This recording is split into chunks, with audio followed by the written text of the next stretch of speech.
Welcome, everyone, to today's episode of Be Freaking Awesome. I'm one of your hosts, Sami Kinnison, here with Angela Belford. And today we are going to continue asking questions as we have been. And today's question that Angela has posed for us is, are we actually asking the wrong question? Angela, what is the wrong question that you think we're asking?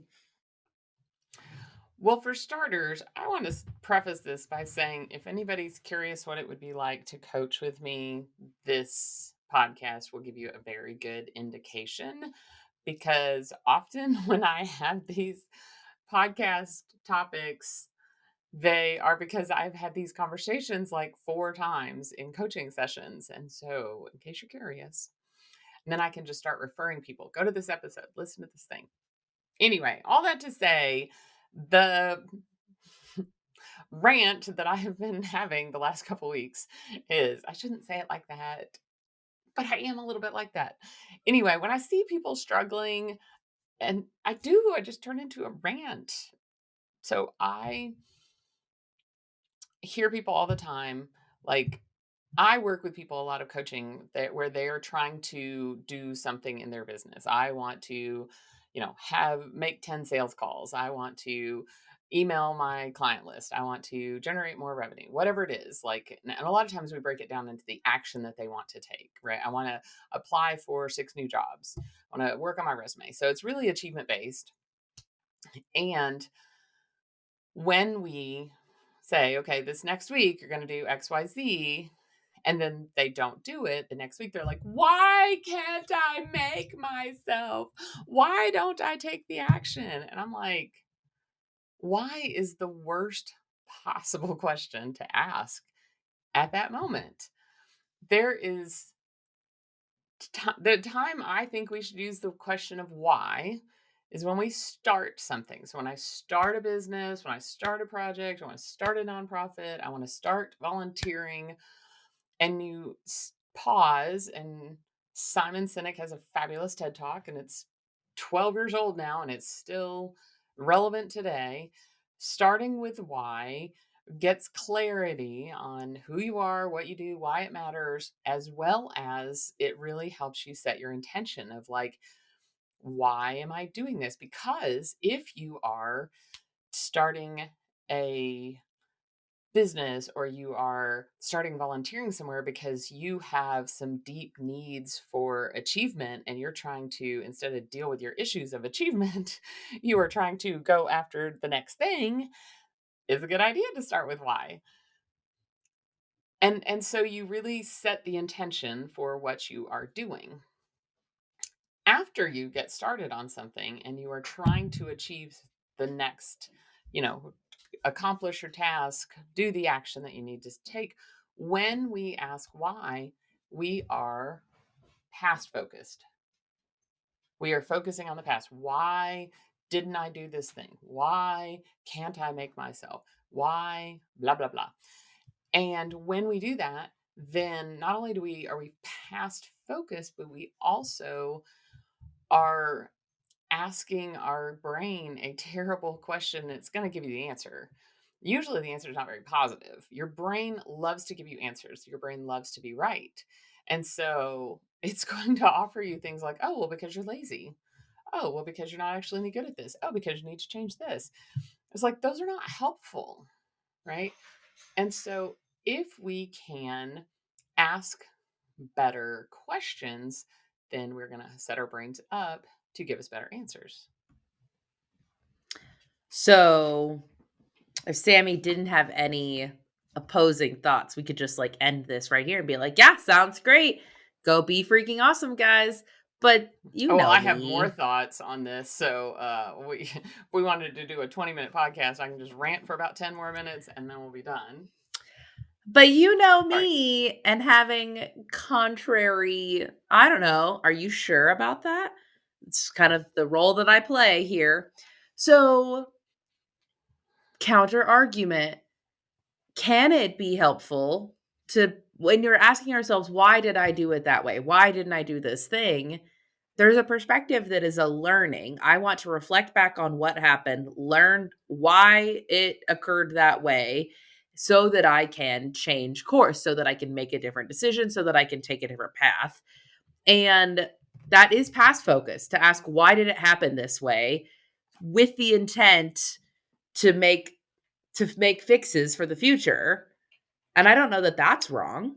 Ah, I love that you said at my next point. It's like I handed you a script. It's beautiful Which you didn't actually. By because the way, it sounds like you're being, sort of joking that you handed me a script. I do want everybody to be reassured. I didn't know what the wrong question was until 2 minutes before we started recording. So I'm fresh. No there was a scripts. So, my perspective is that there are better questions to correct your behavior. How did that not meet my expectations? How did I hope that that went that it didn't go? What could have been done better the next time? What did I not like about that outcome that I got? What did I not like about the effort? So when we can ask ourselves what and how questions, then we actually can get some really good answers from our brain. So we can begin to take that learning and actually move it into more of a forward focus, into more of a learning. And when we do why, our we our brain's lazy, and so it defaults to typically it defaults to a character flaw, not how we can do it better. And so I think being more specific, how was that not what I wanted? What happened that I didn't enjoy about that? What things in that experience were unpleasant? If it's in the why can't I get myself? Why didn't I, make those calls? What were the circumstances that were going on? Because, like, I had someone that was like,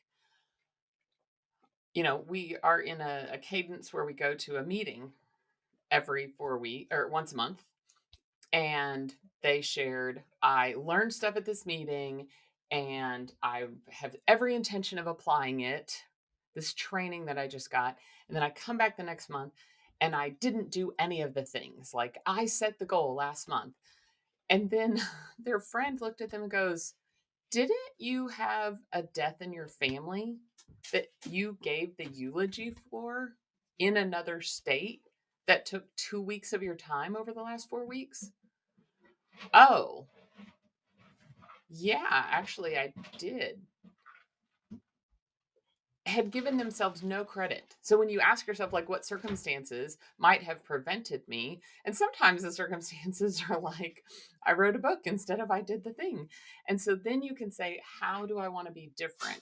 What what methods can I do? What rewards can I set up for myself?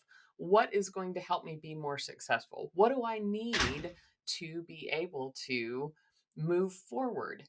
Did I set a too big of a goal and I got overwhelmed, right? Mm. I think it's interesting because I think that, to me, it still is in the why bucket. Why did this happen this way?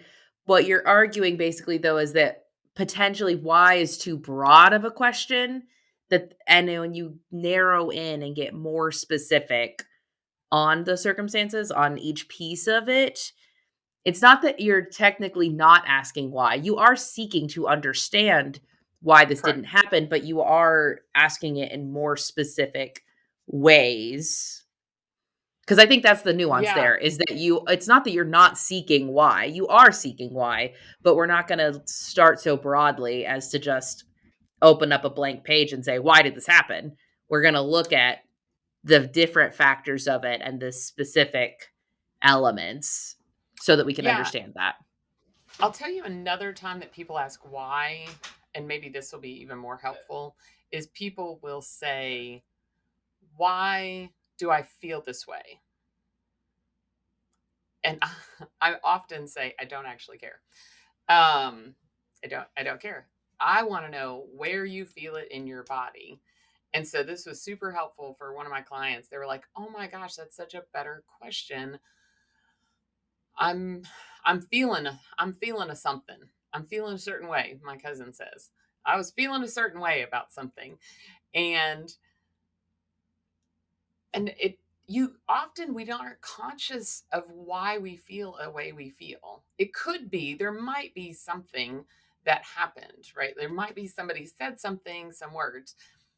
Often when somebody says some words, the level of it, the hurt could be, it doesn't always, but it could be related to because you have some unresolved hurt in the past. Sometimes it just this person said this thing and this just hurts. Well, great. Yes, no, it's terrible that it hurts. And where do you feel that hurt? Right. And so, but if it is related to something previously that happened, like I was talking about somebody that they interviewed for a job, got 2 or 3 levels in, and then they didn't get it. The job didn't get, they didn't get the job. And they were like, golly, I know it's going to be fine, but dang, oh, this really hurts. And I'm like, yeah, when you experience pain, it actually takes you back to the first time you experienced that. You time travel to the first time that you experienced that, or the time that is unresolved that you experienced that. And so suddenly you're back in 5th grade, not getting invited to the sleepover, feeling like nobody wants you. I mean, if you've had those of us that have been adopted and other situations, like there's deeper on the, not being wanted. So I find it more helpful to be like, where's that sensation showing up in your body? Because your brain is going to hide the why a lot of times to protect you. I It's also think that the why does not help you step forward on that particular thing. You could ex- take time and it can be beneficial in different circumstances to take the time to understand why you feel this way. I would argue that it's not bad all the time. There are some times where it is really important to understand why this is coming up for you. But you got to keep in mind that understanding why it's coming up won't actually give you the next step. So now what? Great. I understand that I have hurt in my past that's making me feel this way. That doesn't help me not feel this way. That doesn't oh, actually change anything. Now what? And so it's that I think that why can be really useful, and keep in mind that if you just stay there, why am I feeling this way? Well, I can give you an answer, but that's actually not going to it's not going to help you cross a bridge. It's just telling you I why you agree are with where you are. I agree with that. And the reason why I'm being so fanatical about stop asking this question is because as humans, we are lazy. Our brains are lazy. Our brains are efficient. Maybe I should say it that way. Our brains want to be efficient. We want to do a shortcut. We want to make it go fast and easy. And so if you can just break yourself of the habit of asking why, and you can get to a point where you are asking just for me, it's it's like the little buzzer, when you're playing Taboo. Zzz, zzz, zzz, it just is a reminder. And so for me, I want to like tag people with a little trigger reminder. Oh, wait, I'm asking why. Can I ask where? Oh, I'm asking why. Can I ask what? Can I ask how? Can I ask a better question? And then when you've gotten good at that and you've cleared out some of your emotional roadblocks, then you can move forward with asking why again. Because the other cool thing is that when you get into your body and you start to like see where that sensation is, and then at the end of that process, when you say, what information do you have? You'll get the why, you'll get the learning, you'll get the healing that you need. You just won't be stuck all the time. So, I can think of a situation where it can be really helpful to hold on to why, as it relates to why didn't, even when the like, "Oh, I didn't do this thing. Oh my gosh." When you talked about starting, and when you start Mhm. something and you start with why, and Yep. then you get into the middle of it and you're like, "Golly, there's so much going on." There can be a really good benefit to going back. Why did I want to do this in the first place? And going back to that initial motivation. An example I have of this is that I recently started commuting by bike to work. And I have done it twice so far. I do it about once a week whenever the weather's nice. The very first time I did it, and it's me and I drop my kids off at school and then I continue on to work. And I was super pumped and I was like, yeah, I'm a commuter. Look at me. I'm going. This is great. And I get probably about a third to halfway through the ride and I'm on just this really tough stretch. I remember being like, why did I want to be a commuter? What is the point of this? This is a lot and I don't like it. And I don't like this right here. Why did I want to do this right here? And in that moment, particularly when I had a lot of physical exertion happening, and so there's not a lot of spare brain capacity, I could not recall why I want to be a bike commuter to work. I was like, nope. I did, however, the way I got through it, which is a little side tangent, is that I think everything is a little bit of a mind game. And I was letting the mind game beat me by asking that question. Maybe this is proving your point. Gosh dang it. It's not what I was getting at. I was Wait, proving your point. wait. No, this is not a side tangent. This is an actual coping skill that is actually helpful. So you got to share. What is this mind game theory you have? So the mind game one, this is a theory. It's a hypothesis. Okay, so I'm in the testing process, which is why this has not yet come up. I'll share more thoroughly whenever my results are in. But the hypothesis is that everything is a mind game. Every single thing that you do, um, and when you let the thoughts this is where I'm trying to get the ticky tacky of this, that there are times where choosing the wrong thoughts is helping you to lose the game, the mind game. And in this moment when I'm on the bike ride and I'm asking why on earth did I want to do this, the thoughts that I was letting happen and that I was choosing, like, then I think even if the first thought happens and then deciding I'm going to grab onto that and follow that path through the woods, that's the choice to follow that path was the wrong one. I think where I'm at in the balance is that there are a lot of thoughts that pop up in my brain that I can then say, nope, not going to choose to follow that one. It's not that I am at this point where I can prevent all of these thoughts from happening. Maybe I'll get there, maybe I won't. But when the thought happens, I'd be like, nope, not a helpful question. Continue moving forward. And so instead of, I literally had to shift on the bike ride and being like, nope, we're not going to ask why we wanted to do this anymore. You're just going to pedal. And can you think about, do you have it in you to pedal one more time? Can you do one more rotation? Can you pedal one more time with this 60 pounds that you're toting in the back? Can you just keep pedaling one more time? And I made it to their school. And then I dropped the kids off. And then I was like, wow, what a crazy, easy bike ride it is when you're not toting 60 pounds. But there you go. I Thank you for didn't mean making to my point. I You didn't mean to totally prove made your my point. point. I was Why trying to didn't help you, but disprove can you. helped you. Can helped you. You used can. Ugh. I agree with you. Well, I would caveat what you said. Go ahead. Go Oh, I was ahead. gonna say, Express your frustration. I do wanna clarify this is a joking frustration that I'm like, "Oh, dang it, I can't believe I proved your point." Obviously, it's with love, like, it's still Oh yeah, all 100%. just Yeah. teasing. No, nobody cares on this one. But on this scenario, what I would say is you said it's helpful to ask why, and I would still disagree with you and say it's helpful to remember why, remind Mm, yourself of why. Absolutely. Because you don't actually, at that point, I think it would be to your disadvantage to try to figure out why in the middle of that. It will help you to remember your why, remind yourself of your why. But at that point, that why question was not helping you because you were like, I couldn't even remember why.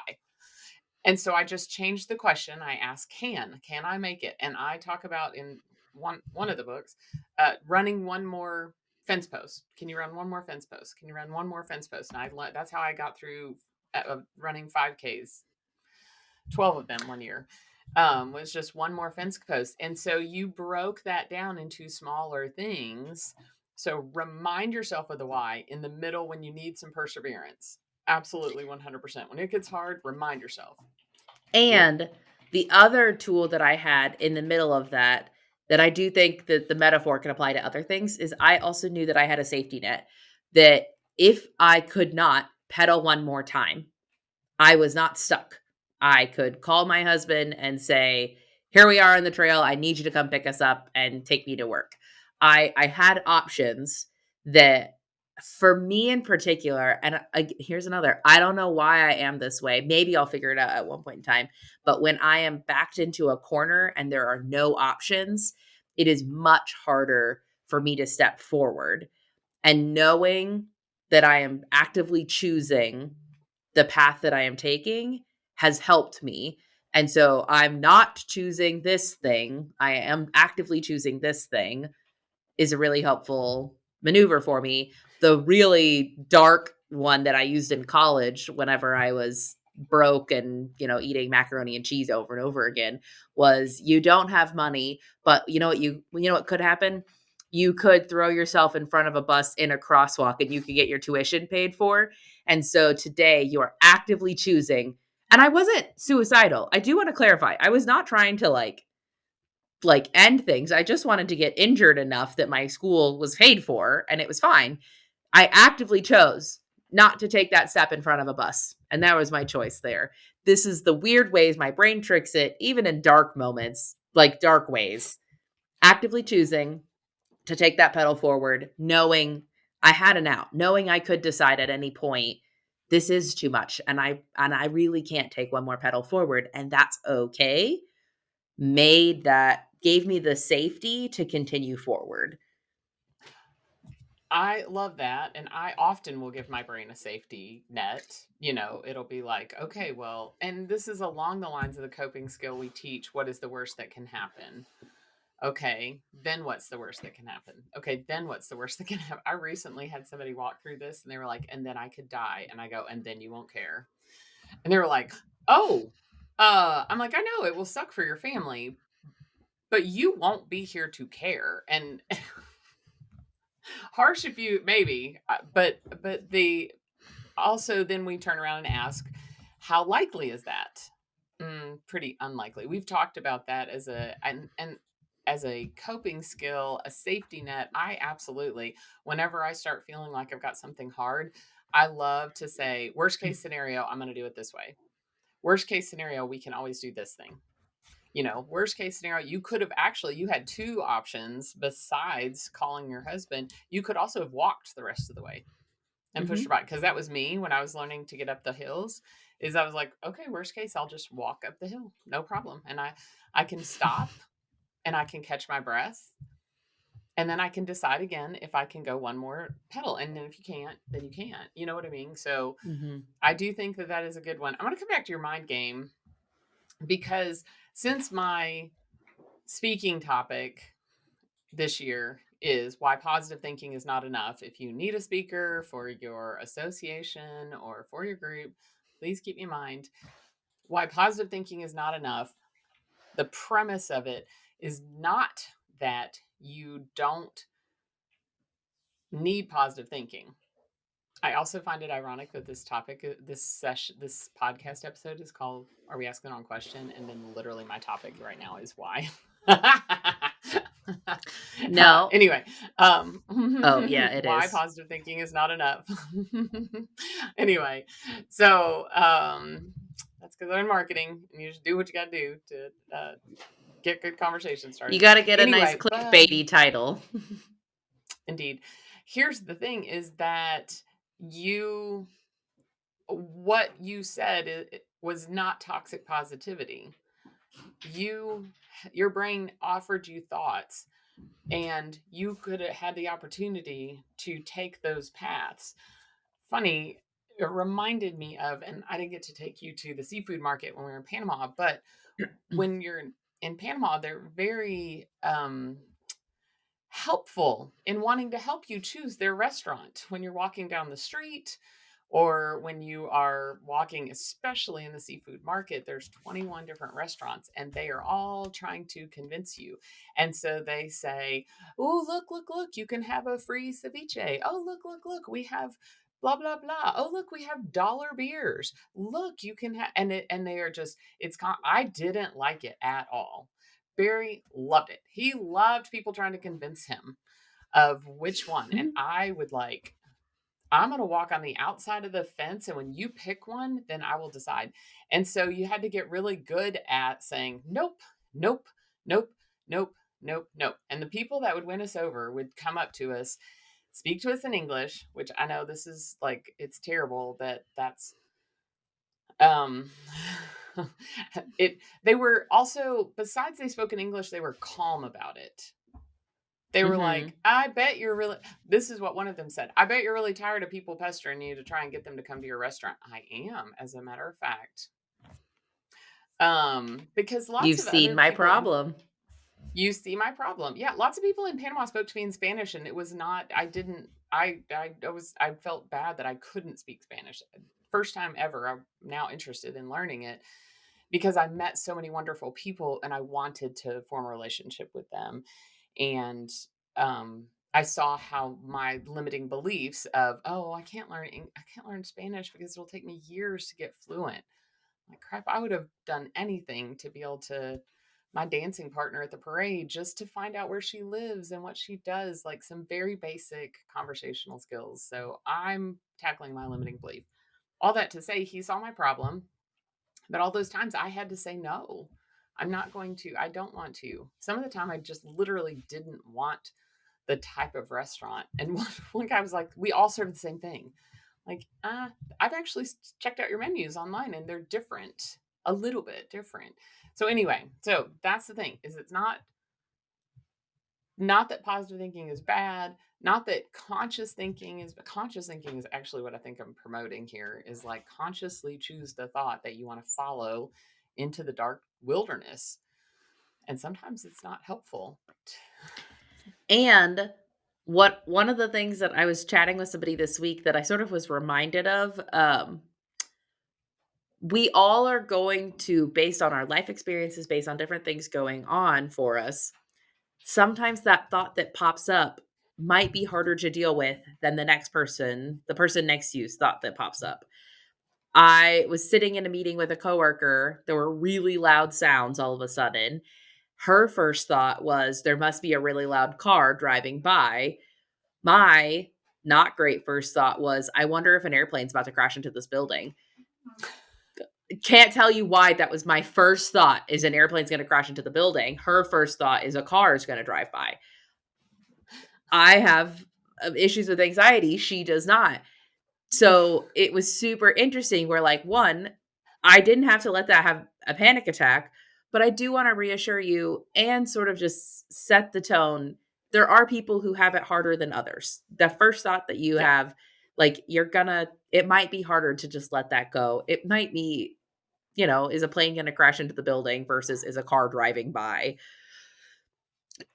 I don't know I, why. It can just be, and you might just have to be a little bit stronger at that muscle, at letting it go, letting it continue down the river, being like, that was odd. Let's go with the next more reasonable thought and go with that. I can't remember if it's AA or Mark Twain who said this literally.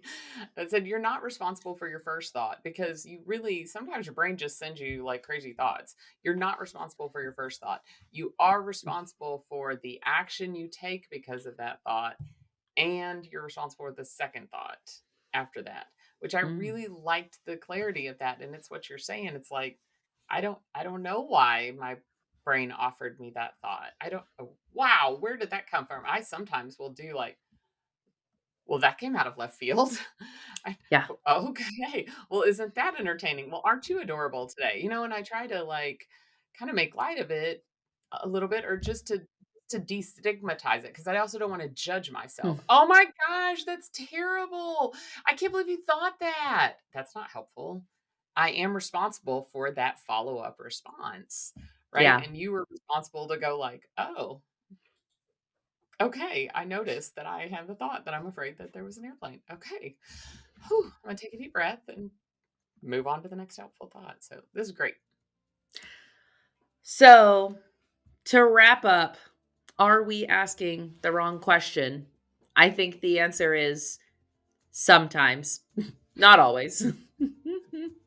Super hedge Fair, my bets on that one. fair. Probably more often than we give credit for, but I'll still leave it at sometimes. This has been, I don't know, it's fun. I like having a good, healthy debate with you on, I don't know, are you really sure? I hope you're Are you always down for that. always? Anyway, thank you guys so much for listening. If you guys have questions that are on your mind that you want us to talk about, let us know. Happy to do so. Happy to sort of pick apart and evaluate all sides of it. I think that's one thing that we both bring to the table is the ability to argue either side of an argument. And so we would love to hear from you and to debate your questions. Oh, I just remembered, speaking of that, debating the questions and the arguing the opposite side, there actually is a life coach technique where you ask somebody why 5 times and it gets them past their conscious thought and gets them to the deep issue. So that would be the time that I bet I can imagine my life coach friends going, but what about 5 whys? I'm like, yes, it's a tool that you can use. So there you go. Let's keep going. Thank you guys so much for listening, and we really appreciate you guys whenever you leave reviews, share with your friends, and continue listening. Thanks so much, and I hope you guys go be freaking awesome.